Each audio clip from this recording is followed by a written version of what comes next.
दोस्तों, किसी भी व्यक्ति का असली रूप उसकी बोली और शब्दों से पहचाना जा सकता है। दूसरे शब्दों में कहें तो जिस तरह के शब्द वह उपयोग करता है, उससे उस व्यक्ति के स्वभाव और व्यक्तित्व का आसानी से पता चल सकता है। शब्द हमें आकार देते हैं और वे हमारे जीवन की दिशा को प्रभावित भी करते हैं। चुनाव हमारा होता है कि हम अपने जीवन में किस प्रकार के शब्दों का चयन करते हैं। इस दुनिया में जितने भी प्रभावशाली व्यक्तित्व रहे हैं, जैसे महात्मा गांधी, आइंस्टीन, अब्दुल कलाम, स्वामी विवेकानंद इत्यादि, अगर हम उनके जीवन पर ध्यान से नजर डालें तो पाएंगे कि ये सभी अपनी भाषा में शक्तिशाली और सकारात्मक शब्दों का उपयोग करते थे। इसका मतलब साफ है कि हमारे संवाद में शब्दों का हमारी मानसिक स्थिति और जीवन के स्तर पर गहरा प्रभाव पड़ता है। हम जो शब्द बोलते हैं, उसी प्रकार की सोच और आदतें हमारे भीतर विकसित होती हैं। चाहे वे शब्द हम अपने बारे में बोलें या दूसरों के बारे में, व्यक्तिगत जीवन में हो या कार्यस्थल पर, शब्द ही हमारी मानसिक स्थिति और जीवन की गुणवत्ता का निर्धारण करते हैं। प्रभावशाली व्यक्तित्व हर हाल में अपने और दूसरों के लिए सकारात्मक शब्दों का इस्तेमाल करते हैं। इसलिए जीवन में हर व्यक्ति को शब्दों के प्रभाव को समझना बेहद जरूरी है। आइए इस विचार को एक कहानी के माध्यम से समझते हैं। लेकिन उससे पहले, अगर आपने अभी तक हमारे चैनल को सब्सक्राइब नहीं किया है तो कृपया सब्सक्राइब करें, बेल आइकन को सभी नोटिफिकेशनों पर सेट करें और इस वीडियो को अपने दोस्तों के साथ जरूर साझा करें ताकि हमें आपके समर्थन से और भी बेहतर काम करने की प्रेरणा मिले। बहुत समय पहले की बात है। एक नगर में एक बुद्ध भिक्षु निवास करते थे। वह अत्यंत ज्ञानी थे और उनकी प्रसिद्धि दूर दूर तक फैली हुई थी। एक दिन वह नगरवासियों को उपदेश दे रहे थे। उन्होंने कहा, शब्दों में हमारी जिंदगी बदलने की अद्भुत शक्ति होती है। हम जो भी कहते हैं, उन शब्दों का चुनाव बहुत सोच समझ कर करना चाहिए। इतना कहकर वह वहां से चले गए। कुछ समय बाद वह भिक्षु एक मार्ग से गुजर रहे थे और उसी मार्ग पर एक युवक भी जा रहा था। युवक ने जब भिक्षु को देखा तो वह हंसते हुए बोला, क्या आप कह रहे हैं कि शब्दों से जीवन बदल सकता है?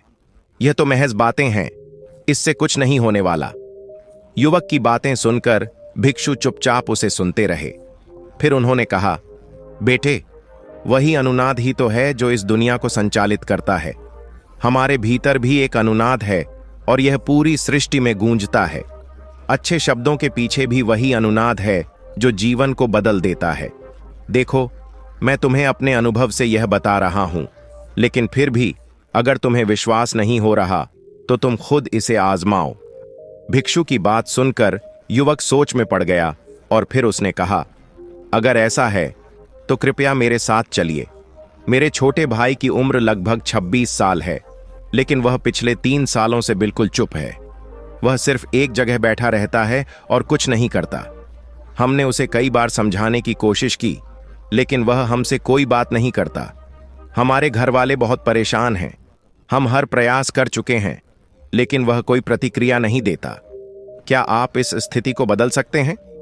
भिक्षु ने ध्यान से युवक की बात सुनी और फिर कहा, शब्दों की शक्ति से तुम जरूर बदलाव देखोगे। यह नियम उस पर क्यों लागू नहीं होता? यह जानने के बाद युवक ने कहा, यदि आप अपने शब्दों की शक्ति दिखा सकें तो यह बहुत अच्छा होगा। क्या आप मेरी मदद कर सकते हैं? इस पर बौद्ध भिक्षु मुस्कुराए और युवक के साथ चल पड़े। युवक ने बौद्ध भिक्षु को एक खेत में ले जाकर अपने भाई की ओर इशारा करते हुए कहा, हे गुरुवर, यह मेरा भाई है, जिसे पूरे गांव में आलसी और मक्कार के रूप में जाना जाता है। आप कहते हैं कि शब्दों में इतनी शक्ति होती है कि वह हमारा जीवन बदल सकते हैं, तो क्या आपके शब्द इसका जीवन बदल सकते हैं? अगर यह सच है तो आप इसका जीवन बदल कर दिखाइए। बौद्ध भिक्षु युवक के भाई के पास पहुंचे, जो एक पेड़ के नीचे सो रहा था। भिक्षु ने धीरे से उसके सिर पर हाथ रखा और कहा, उठो बेटा, अब बहुत देर हो चुकी है। यह सोने का समय नहीं है, यह जागने का समय है। उनकी बात सुनकर लड़का चौंका और सोचने लगा, आखिर कौन है जो मुझे इस तरह प्यार से जगा रहा है? बाकी लोग तो मुझे आलसी और मक्कार कहते हैं।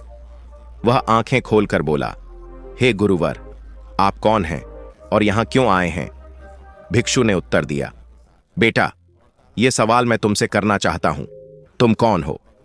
लड़का हंसी में बोल पड़ा, अगर आप मेरे बारे में जानना चाहते हैं तो गांव के किसी भी व्यक्ति से पूछ सकते हैं। वे आपको बता देंगे कि मैं कौन हूं। वे मुझे आलसी और मक्कार कहकर ताने देंगे और आप सब कुछ जान जाएंगे। यह सुनकर बौद्ध भिक्षु ने कहा, पहले तुम यह सुनो कि मेहनती व्यक्ति के लिए शब्द गहरे असर डालते हैं, वे उसके दिल को छूते हैं, इसलिए अपने आप को मत कोसो। और मेरी एक और बात सुनो, मैंने गांव वालों से नहीं पूछा, मैं तो तुमसे ही पूछ रहा हूं कि तुम कौन हो। तुम मुझे अपनी आदतें बता रहे हो, लेकिन आलस्य तुम्हारी पहचान नहीं है, बल्कि यह तुम्हारी आदत है। एक इंसान की आदतें बुरी हो सकती हैं, लेकिन आदतें इंसान नहीं होती। तुम आलसी और मक्कार नहीं हो, यह तो सिर्फ तुम्हारी आदतें हैं। भिक्षु की बात सुनकर लड़का कुछ अचंभित हो गया, क्योंकि गांव वाले हमेशा उसे आलसी और ताने देने वाला ही समझते थे। भिक्षु के शब्दों ने उसे भीतर से हिला दिया और उसकी आंखों में आंसू आ गए। वह बौद्ध भिक्षु के चरणों में गिरकर बोला, आप सही कह रहे हैं गुरुवर, यह मेरी आदत ही है और मैं इससे बहुत परेशान हूं। मैंने लाखों बार कोशिश की, लेकिन इस आदत से छुटकारा नहीं पा सका। हर बार जब मैं किसी काम को करने की कोशिश करता हूं, मेरा मन कहीं और चला जाता है और मैं उस काम को ठीक से नहीं कर पाता। जब भी मैं पढ़ाई करने बैठता हूं, मुझे नींद आने लगती है और मन में एक अजीब सा दर्द महसूस होने लगता है। ऐसा लगता है कि मेरा जीवन व्यर्थ जा रहा है। जब मुझे कोई काम आसान नहीं लगता तो मैं उसे छोड़ देता हूं और सो जाता हूं, ताकि यह दर्द कुछ समय के लिए कम हो जाए। अब मुझे यकीन हो गया है कि मैं इस आदत से बाहर नहीं निकल सकता। यह आदत मुझे कभी नहीं छोड़ेगी। बौद्ध भिक्षु ने मुस्कुराते हुए कहा, बेटा, यदि तुम इस आदत को छोड़ना चाहते हो तो मैं तुम्हें एक उपाय बताऊंगा। बौद्ध भिक्षु ने मुस्कुराते हुए कहा, बेटा, यदि तुम इस आदत को छोड़ना चाहते हो तो मैं तुम्हें एक तरीका बताता हूं, लेकिन इसके लिए तुम्हें कल सुबह मुझसे मिलना होगा। यदि तुम उस तरीके को सीखने के इच्छुक हो तो कल सुबह मेरे पास आना। यह कहकर बौद्ध भिक्षु वहां से चल पड़े। उनके जाने के बाद उस लड़के के मन में भिक्षु की बातें लगातार गूंज रही थीं। उसे समझ नहीं आ रहा था कि भिक्षु उसे कौन सा रास्ता दिखाने वाले हैं जो उसके जीवन से आलस्य को दूर कर देगा। रात भर वह उनकी बातों को सोचते सोचते बिस्तर पर लेटा रहा। धीरे धीरे सुबह हुई और लड़का बौद्ध भिक्षु से मिलने के लिए उनके पास गया। वह बौद्ध भिक्षु के पास पहुंचकर उन्हें प्रणाम करता है और कहता है, हे गुरुवर, जैसा आपने कहा था मैं आ गया हूं। अब मुझे वह रास्ता बताइए जिससे मैं अपने जीवन से आलस्य को समाप्त कर सकूं। बौद्ध भिक्षु ने कहा, बेटा, जब भी तुम किसी काम में उलझन महसूस करो, जब तुम्हें यह समझ में न आए कि किस दिशा में जाओ और तुम अपने निर्णय पर शक करते हो, तो जान लेना कि तुम अपने अतीत से सोच रहे हो। हमेशा अतीत से नहीं बल्कि भविष्य से सोचो। लड़का थोड़ा चौंका और बोला, भविष्य से? वह कैसे? बौद्ध भिक्षु ने कहा, मान लो आज तुम्हारे पास हर चीज है जो तुम्हें चाहिए। तुम्हारे पास हर सुख सुविधा, धन, ऐश्वर्य, सब कुछ। अब बताओ तुम अपना जीवन कैसे जीने का सोचोगे? लड़का कुछ देर के लिए चुप हो गया। इससे पहले उसने हमेशा ताने ही सुने थे, लेकिन बौद्ध भिक्षु उसे उसके जीवन और भविष्य के बारे में बात कर रहे थे। भिक्षु की बातों को सुनकर वह लड़का अपने मन में विचार करने लगा कि सचमुच अगर उसके पास सारी सुख सुविधाएं और संपत्ति होती तो वह अपना जीवन कैसे जीता। वह सोचने लगा कि अगर मुझे सब कुछ मिल जाए तो क्या करता। कुछ समय बाद उसने कहा, मैं यह दुनिया देखना चाहता हूं, पहाड़ियों झाड़ियों की यात्रा करना चाहता हूं, समुद्र के किनारे चलना चाहता हूं और एक बहुत बड़ा व्यापारी बनना चाहता हूं। फिर वह रुकते हुए बोला, लेकिन गुरुवर, यह सब तो मेरी कल्पना से ही संभव नहीं है। तभी बौद्ध भिक्षु ने कहा, बेटा, हर दिन रात को तुम एक कागज पर अपना लक्ष्य लिखो और सुबह उठते ही उसे पढ़ो। सोचो उस लक्ष्य को प्राप्त करने के लिए आज तुम क्या कर सकते हो और जितना हो सके उस लक्ष्य को उसी दिन पूरा करने की कोशिश करो। लड़का बोला, ठीक है गुरुदेव, आपकी बात सही है, लेकिन जब मैं बहुत सोचता हूं तो मेरा मन व्याकुल हो जाता है और तरह तरह के विचार आते हैं। ये विचार मुझे परेशान करने लगते हैं और मैं उन्हें शांत करने के लिए सो जाता हूं। बौद्ध भिक्षु मुस्कुराए और बोले, बेटा, तुम्हारे मन के शोर को शांत करने का तरीका यही है कि तुम अपने अंदर के डर को पहचानो और उसे शब्दों की शक्ति से बदल दो। लड़का अचंभित होकर बोला, गुरुवर, मैं अभी भी कुछ समझ नहीं पा रहा हूं। भिक्षु ने कहा, यह जो तुम्हारे सवाल हैं, यह दरअसल डर है जो तुम्हारे अंदर बैठकर तुम्हारे अगले कदम को रोकते हैं। यदि तुम वास्तविकता को देखो तो समझ पाओगे कि कोई भी कार्य कठिन नहीं होता। असल में जब इंसान अपने उद्देश्य को पक्का कर लेता है और दृढ़ नायक बनता है तो वह सफलता हासिल कर लेता है। लड़का बोला, हे गुरुवर, अगर ऐसा है तो हमें बार बार डर क्यों लगता है और हमारा मन क्यों बेचैन रहता है? बौद्ध भिक्षु ने समझाते हुए कहा, बेटा, तुम्हें डर है कि तुम कमजोर हो। यह डर तुम्हारे भीतर छिपा हुआ है और यही तुम्हारे मन को अशांत करता है। बौद्ध भिक्षु ने उसे समझाया, बेटा, तुम्हारे अंदर एक डर बैठा हुआ है जो तुम्हारी सोच और प्रयासों को रोकता है। जब भी तुम कोई कार्य करना चाहते हो, तुम्हारा मन तुम्हें बताता है कि यह मुश्किल है, तुम इसमें असफल हो जाओगे, और यही डर तुम्हें काम को शुरू करने से रोकता है। लड़का परेशान होकर बोला, गुरुदेव, आपने जो कहा वह सच है, यही मेरे साथ होता है, लेकिन इस समस्या का समाधान क्या है? कृपया मुझे इससे बाहर निकलने का रास्ता बताएं। बौद्ध भिक्षु मुस्कुराते हुए बोले, बेटा, इस समस्या का हल बहुत आसान है। तुमने कभी महसूस किया है कि हम अक्सर अपने आप को नकारात्मक रूप में आंकते हैं? हम अपने बारे में बुरे शब्दों का प्रयोग करते हैं और ये शब्द हमारे मन में घर कर जाते हैं जो हमें आगे बढ़ने से रोकते हैं। यही नकारात्मक शब्द हमारे भीतर एक डर और असफलता की भावना पैदा करते हैं। इसलिए यदि तुम अपने जीवन में बदलाव चाहते हो तो तुम्हें अपने अंतःकरण को सकारात्मक संदेश देने होंगे, जैसे, मेरा हर एक हिस्सा ऊर्जा से भरा हुआ है, मैं आत्मविश्वास और दृढ़ संकल्प के साथ अपने लक्ष्यों को प्राप्त करता हूं, मैं अपने कमजोरियों पर कड़ी मेहनत कर रहा हूं और हर दिन मैं सुधार कर रहा हूं। इस तरह के सकारात्मक शब्दों का प्रयोग करने से तुम अपनी शक्ति और आत्मविश्वास को महसूस करने लगोगे। यह शब्द तुम्हारे जीवन का हिस्सा बन जाएंगे और तुम्हारा मन शांति और विश्वास से भर जाएगा। बौद्ध भिक्षु ने आगे कहा, लेकिन याद रखना, तुम्हारा अंतःकरण कभी भी आराम से नहीं रहेगा। जब तुम एक कदम बढ़ाओगे तो वह तुम्हें पीछे खींचने की कोशिश करेगा। तुम्हारे अतीत के अनुभव और शब्द तुम्हें डराएंगे और तुम पीछे हटने का विचार करोगे, लेकिन तुम्हें डरने की जरूरत नहीं है। यदि तुम लगातार सकारात्मक शब्दों का प्रयोग करते हो तो तुम्हारा मन सकारात्मकता की ओर प्रवृत्त होगा। लड़का बौद्ध भिक्षु की बातों को सुनकर समझने लगा और बोला, गुरुदेव, आपने सही कहा, मैं अब यही करूंगा। बौद्ध भिक्षु ने कहा, अच्छा बेटा, याद रखना, आलस्य तुम्हारे जीवन में कोई स्थान नहीं होना चाहिए। तुम्हारा पूरा ध्यान इस पर होना चाहिए कि तुम किस तरह से एक नया व्यक्तित्व गढ़ सकते हो। फिर बौद्ध भिक्षु उस लड़के से कहते हुए बोले, मैं इस गांव से जा रहा हूं, लेकिन कुछ सालों बाद वापस आऊंगा। इसके बाद बौद्ध भिक्षु वहां से चल पड़े। लड़का अपने घर लौट आया, लेकिन उसके मन में बौद्ध भिक्षु की बातें लगातार गूंज रही थीं। वह सोचने लगा कि यदि वह अपने मनचाहे जीवन की ओर बढ़ने लगे, अपनी यात्रा पर निकले और नई जगहों पर घूमे, तो क्या वह खुश रहेगा? क्या उसे जो चीजें चाहिए थीं वह सब कुछ हासिल हो जाएगा? लड़का उन विचारों को कागज पर लिखने लगा और सोने से पहले उन शब्दों को दोहराने लगा। सुबह उठते ही उसने वही शब्द फिर से पढ़े और बौद्ध भिक्षु की बात याद करते हुए उसने सोचा कि मैं आज क्या कर सकता हूं जिससे मुझे अपने लक्ष्य के करीब पहुंच सकूं। वह तुरंत बाजार गया और व्यापार के बारे में जानकारी हासिल करना शुरू किया। उसने देखा कि व्यापारी अलग अलग सामान बेच रहे थे और हर व्यापारी का तरीका अलग था।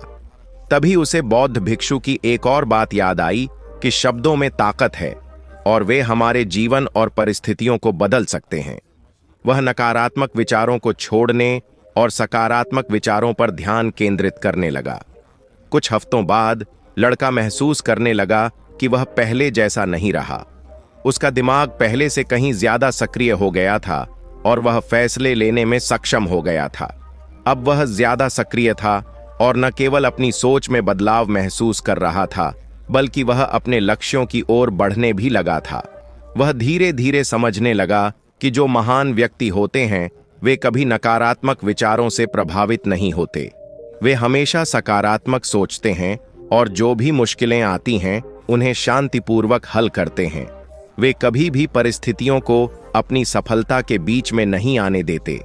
अब वह लड़का रोजाना काम करने में ज्यादा प्रेरित महसूस करने लगा और व्यापार की बारीकियों पर ध्यान देने लगा।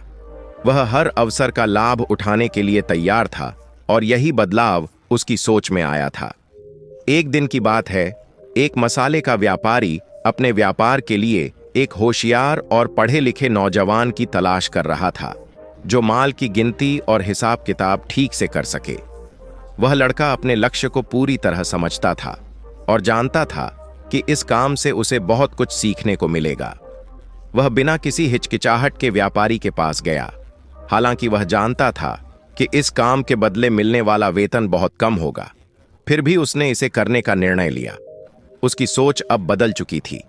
अब वह पुराने तरीके से नहीं सोचता था। वह पूरी ईमानदारी और समझदारी से काम करता था।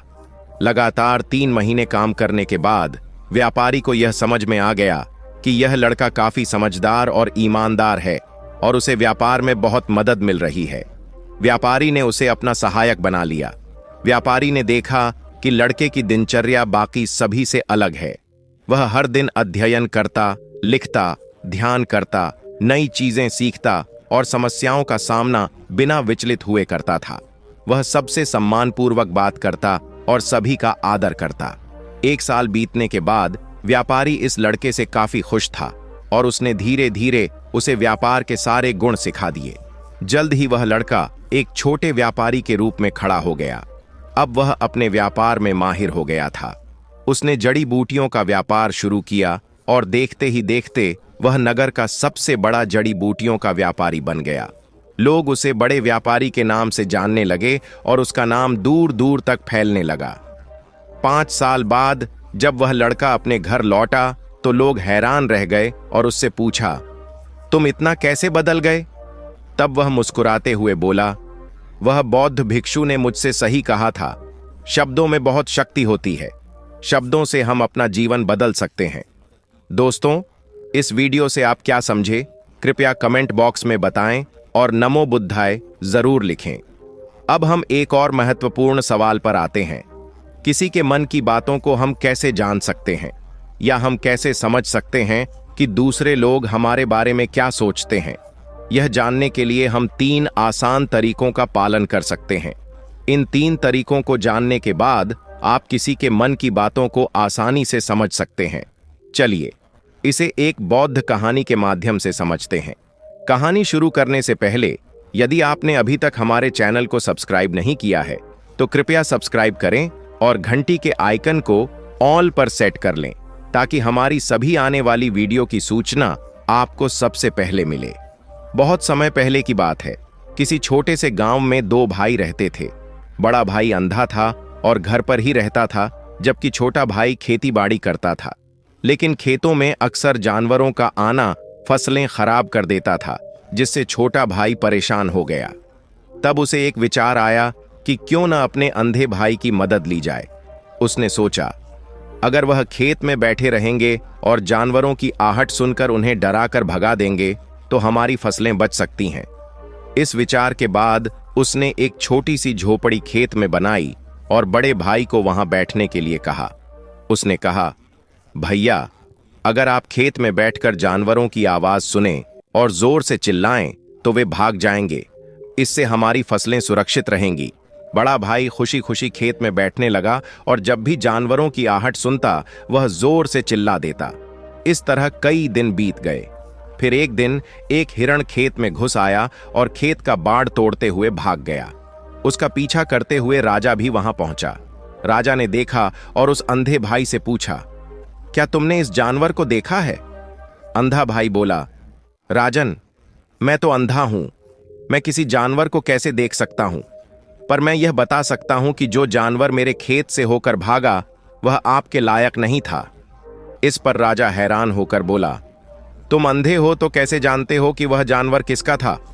वह सोचने लगता है कि यह व्यक्ति अंधा है, फिर भी उसे कैसे पता चला कि वह हिरण गर्भवती है? यह व्यक्ति सचमुच क्या जानता है? वह खुद को और उसकी बातों को लेकर संदेह करने लगा। फिर राजा ने सेनापति को आदेश दिया, सेनापति, वह जानवर मुझे जिंदा चाहिए। मुझे इसकी पुष्टि करनी है कि वह सच में गर्भवती हिरणी है। जाओ और उसकी जांच करो। सेनापति और उसकी टीम ने जल्दी से उस हिरणी का पता लगाया और वापस आकर राजा को सूचित किया। राजन, अंधे व्यक्ति ने जो कहा वह सच था।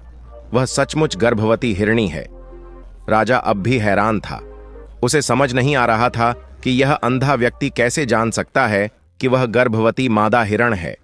फिर राजा ने अंधे व्यक्ति से कहा, देखो, तुम कहते हो कि तुम अंधे हो, फिर भी तुमने बिना देखे यह कह दिया कि वह हिरण मादा है और वह गर्भवती है। यह कैसे संभव है? अंधा व्यक्ति उत्तर देता है, राजन, जब वह हिरणी मेरे खेत में आई थी तो उसकी भागने की गति और आहट से मुझे समझ आ गया कि वह हिरण है। और मेरे खेत की बाड़ भी छोटी थी, जिसे कोई भी बड़ा हिरण आसानी से लांघ सकता था, लेकिन वह हिरणी बाड़ को तोड़ते हुए भागी। अगर वह बाड़ को पार कर जाती तो उसके गर्भ में पल रहे बच्चे को खतरा हो सकता था। इसी कारण मुझे यह बात पक्की हो गई कि वह गर्भवती हिरणी है। राजा ने फिर सवाल किया, तुमने यह कैसे समझा कि वह हिरण है? तुम्हारे खेत में और भी जानवर आते होंगे? अंधा व्यक्ति मुस्कुराते हुए कहता है, राजन, मैं दिन भर अपने खेत में बैठकर हर जानवर की आहट पहचानता हूं। सभी जानवरों की आवाज से मुझे यह पहचानने में मदद मिलती है। जब वे मेरे खेत में आते हैं तो मैं चिल्लाकर उन्हें भगाता हूं। राजा उसकी बातें सुनकर बहुत प्रभावित होता है और सोचता है, यह अंधा व्यक्ति सचमुच बहुत ज्ञानी है। इसने बहुत सूझबूझ से बात की। राजा ने मन में निर्णय लिया कि उसे इस व्यक्ति से कुछ काम निकलवाना चाहिए।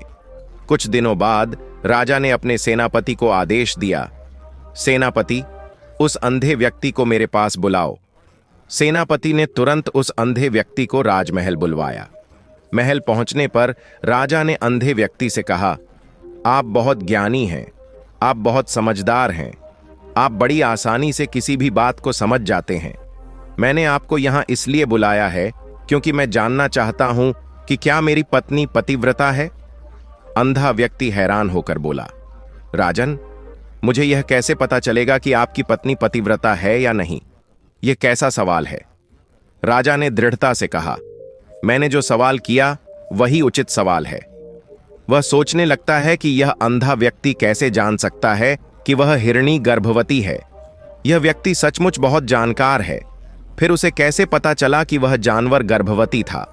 यह सब सोचते हुए राजा को और भी शक हुआ और उसने अंधे से पूछा, तुम यह कैसे जानते हो? अंधा व्यक्ति शांतिपूर्वक उत्तर देता है, राजन, जब वह हिरणी मेरे खेत में आई तो उसकी गति और उसके भागने की आवाज से मुझे यह समझ में आ गया कि वह एक मादा हिरण है और खेत की बाड़ छोटी थी, इसलिए वह इसे तोड़कर भागी, जिससे यह स्पष्ट हुआ कि वह गर्भवती है। यदि वह बाड़ को लांघ जाती तो उसके बच्चे को खतरा हो सकता था। राजा अब और भी हैरान हो गया था। उसे यह विश्वास नहीं हो रहा था कि यह अंधा व्यक्ति इतनी सूक्ष्म जानकारी कैसे जान सकता था। फिर राजा ने सेनापति से कहा, सेनापति, हमें इस बात की पुष्टि करनी चाहिए। जाओ और उस हिरणी का पता लगाओ। हमें यह जानना जरूरी है कि वह सच में गर्भवती है या नहीं। सेनापति ने जाकर पूरी जानकारी ली और लौटकर राजा से कहा, राजन, अंधे व्यक्ति की बात सही निकली। वह वास्तव में गर्भवती हिरणी थी। राजा को अब यकीन हो गया कि यह अंधा व्यक्ति सच में ज्ञानी है, लेकिन उसके मन में अब एक और सवाल था। उसने अंधे व्यक्ति से कहा, तुम अंधे हो, फिर भी तुम सब कुछ कैसे जान सकते हो? तुमने कैसे अंदाजा लगाया कि वह हिरण मादा थी और गर्भवती थी? अंधा व्यक्ति मुस्कुराते हुए कहता है, राजन, जब वह हिरणी मेरे खेत में आई थी तो उसकी गति और आहट से मुझे यह एहसास हो गया कि वह मादा है और खेत की बाड़ को तोड़ते हुए भागी। यदि वह बाड़ को पार कर जाती तो उसके बच्चे को खतरा हो सकता था। ऐसे में मुझे यह यकीन हो गया कि वह गर्भवती थी। राजा अब पूरी तरह से अंधे व्यक्ति से प्रभावित हो चुका था। वह सोचने लगा कि इस व्यक्ति को कुछ खास काम सौंपना चाहिए। कुछ दिनों बाद राजा ने अपने सेनापति को आदेश दिया, सेनापति, उस अंधे व्यक्ति को महल बुलाओ। जब अंधा व्यक्ति महल पहुंचा तो राजा ने उससे कहा, तुम बहुत ज्ञानी हो, तुम हर बात को बड़ी आसानी से जान लेते हो। मुझे तुमसे एक और सवाल पूछना है। क्या तुम यह बता सकते हो कि क्या मेरी पत्नी पतिव्रता है? अंधा व्यक्ति चुप हो गया और राजा से कहा, राजन, मैं यह कैसे जान सकता हूं? यह सवाल बड़ा ही अजीब है। राजा ने जोर देकर कहा, मुझे जवाब चाहिए। मैं यह जानना चाहता हूं कि मेरी पत्नी पतिव्रता है या नहीं। अंधा व्यक्ति अंततः कहता है, राजन, अगर मुझे कुछ कहना हो तो मैं आपको एक काम बताऊंगा। राजा ने कहा, ठीक है, बताओ क्या करना होगा। अंधा व्यक्ति कहता है, आपकी पत्नी को मुझे अकेले कमरे में छोड़ देना होगा। राजा ने अपनी सोच में बदलाव किया और फिर अपनी पत्नी को एक कमरे में छोड़ने का निर्णय लिया। वह अपने सेनापति को आदेश देता है कि अंधे व्यक्ति और उसकी पत्नी को एक कमरे में छोड़ दिया जाए। अब वह अंधा व्यक्ति और राजा की पत्नी कमरे में अकेले थे। अंधा व्यक्ति धीरे से कहता है, मुझे आपको छूने की अनुमति चाहिए। राजा की पत्नी बहुत क्रोधित हो जाती है और उसे जोर से पीटने लगती है। अंधा व्यक्ति अपने आप को बचाकर कमरे से बाहर भाग जाता है और राजा से कहता है, राजन, आपकी पत्नी पतिव्रता नहीं है। राजा यह सुनकर क्रोधित हो जाता है और अपनी तलवार निकालकर अपनी पत्नी की ओर बढ़ता है। वह पत्नी से कहता है, मुझे सच सच बताओ, क्या तुम पतिव्रता हो? रानी घबराकर कहती है, आप मुझे मार डालिए, लेकिन मैं पतिव्रता नहीं हूं। राजा की बातों से यह साबित होता है कि अंधा व्यक्ति जो कह रहा था वह सच था। राजा फिर उस अंधे व्यक्ति से मिलता है और कहता है, तुमने कैसे जाना कि मेरी पत्नी पतिव्रता नहीं है? अंधा व्यक्ति उत्तर देता है, राजन, जब मैंने रानी से कहा कि मुझे उसे छूने की आवश्यकता है तो उन्होंने तुरंत मुझसे हाथापाई शुरू कर दी। पतिव्रता स्त्री कभी किसी अन्य पुरुष को छूने की अनुमति नहीं देती। इस प्रकार मैंने यह निष्कर्ष निकाला कि वह पतिव्रता नहीं है। राजा बहुत प्रभावित होता है और अंधे व्यक्ति से कहता है, तुम सच में बहुत ज्ञानी हो। अब मुझे तुम्हारी एक बात का जवाब चाहिए। क्या मैं सच में अपने पिता का बेटा हूं या कोई और? अंधा व्यक्ति कहता है, राजन, यह सवाल बेकार है। आप कौन हैं यह कोई फर्क नहीं पड़ता। आप राजा हैं, यह सबसे महत्वपूर्ण है। राजा पर और अधिक दबाव डालता है और कहता है, नहीं, मैं यह जानना चाहता हूं कि मैं किसका बेटा हूं। अंधा व्यक्ति मुस्कुराते हुए कहता है, राजन, आप सच में अपने पिता के बेटे हैं, लेकिन आप पर एक कंजूस सेठ की छाया है। राजा यह सुनकर हैरान हो जाता है और म्यान से अपनी तलवार निकालकर अपनी मां के पास जाता है और पूछता है, मां, क्या सच में मैं अपने पिता का बेटा हूं? राजा की मां चुपचाप कहती है, बिल्कुल बेटा, तुम अपने पिता के ही बेटे हो। लेकिन जब मैं स्नान कर रही थी तब दर्पण के सामने खड़ी हुई थी और मेरे पास एक कंजूस सेठ गुजर गया था जिसकी छाया तुम पर पड़ गई।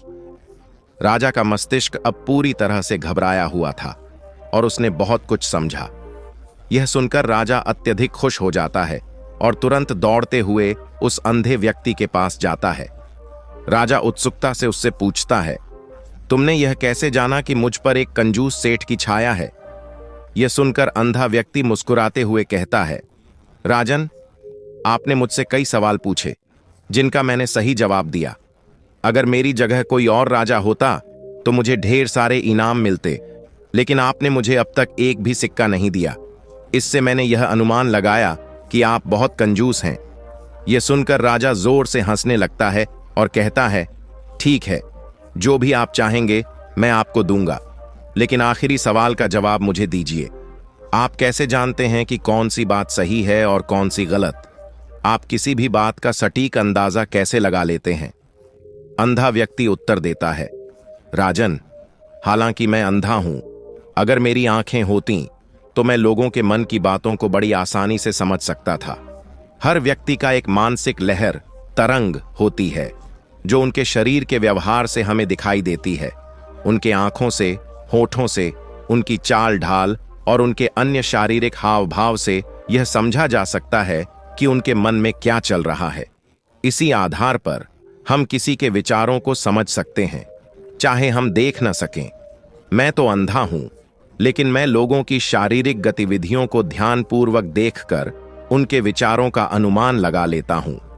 राजा ने पूछा, क्या मैं भी किसी के मन की बातों को जान सकता हूं?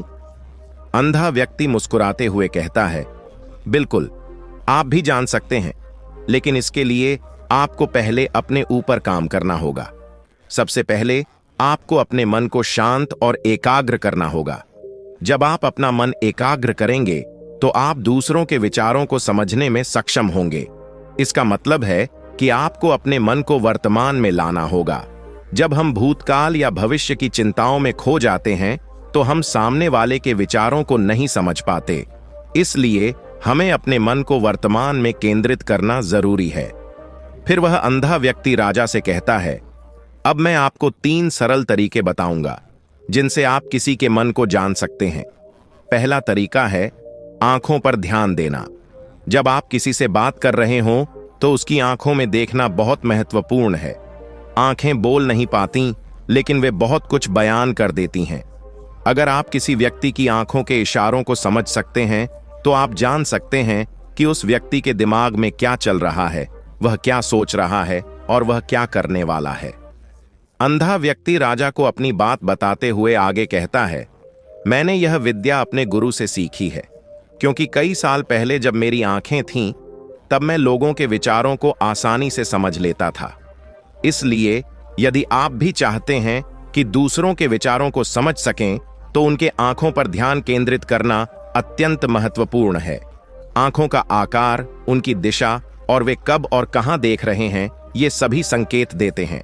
उदाहरण के लिए, जब कोई व्यक्ति आपसे बात करते हुए इधर उधर देखता है तो इसका अर्थ है कि वह आपकी बातों से ध्यान भटकाने की कोशिश कर रहा है। यदि उनकी आंखें ऊपर, नीचे या इधर उधर घूम रही हैं तो यह उनके मानसिक स्थिति को दर्शाता है।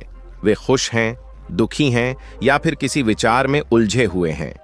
जब हम किसी चोर की आंखों में देखते हैं तो हमें लगता है कि वह किसी अपराध को छिपाने की कोशिश कर रहा है। इसी प्रकार जब हम किसी चालाक व्यक्ति की आंखों में झांकते हैं तो उसकी आंखों की भाषा हमें बताती है कि वह किसी बात से निकलने की कोशिश कर रहा है। वह आपकी आंखों में आंखें नहीं डालता और अपनी बात को जल्दी से खत्म करने की कोशिश करता है। इसलिए चेहरे के हाव भाव को समझना भी बेहद जरूरी है। जब हम किसी से बात करते हैं तो उसके चेहरे के इशारे और भावनाएं हमें उसके मन की स्थिति के बारे में काफी कुछ बता देती हैं। उदाहरण के लिए, नाक, होंठ और भौहों की हरकतों से हम जान सकते हैं कि वह व्यक्ति खुश है, परेशान है या किसी गहरे दुख में है। अगर हम इन संकेतों पर ध्यान दें तो बिना शब्दों के भी हम समझ सकते हैं कि वह व्यक्ति क्या महसूस कर रहा है। तीसरा तरीका जो वह व्यक्ति राजा को बताता है वह है हाथों और शरीर के हाव भाव। जब लोग बातचीत करते हैं तो अक्सर वे अपने हाथों को इधर उधर घुमाते हैं, इशारे करते हैं या शरीर की स्थिति बदलते हैं। इन हाव भावों से यह पता चलता है कि वह व्यक्ति आपकी बातों में कितना ध्यान दे रहा है और उसके मन में क्या चल रहा है।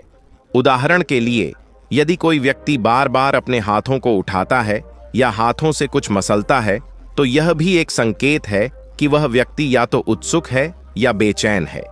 इन तीनों तरीकों को समझने के बाद हम किसी के मन की बातों को आसानी से जान सकते हैं, लेकिन इसके लिए सबसे जरूरी है कि हम पहले अपने मन को शांत और एकाग्र करें। जब हम अपने मन को नियंत्रित करते हैं तो दूसरों के मन को समझना आसान हो जाता है। इसलिए यदि आप किसी के मन में क्या चल रहा है यह जानना चाहते हैं तो इन 3 तरीकों को अपनाकर आप आसानी से समझ सकते हैं। इसके लिए ध्यान और एकाग्रता की आवश्यकता होती है। अगर आपको यह जानकारी और वीडियो पसंद आई हो तो कृपया वीडियो को लाइक और शेयर करें। यदि आपने हमारे बोधयात्रा चैनल को अब तक सब्सक्राइब नहीं किया है तो कृपया चैनल को सब्सक्राइब करें। हम जल्द ही एक नई वीडियो और नई शिक्षा के साथ फिर मिलेंगे। तब तक अपना ध्यान रखें, खुश रहें और खुशियां फैलाते रहें। कमेंट में नमो बुद्धाय जरूर लिखें।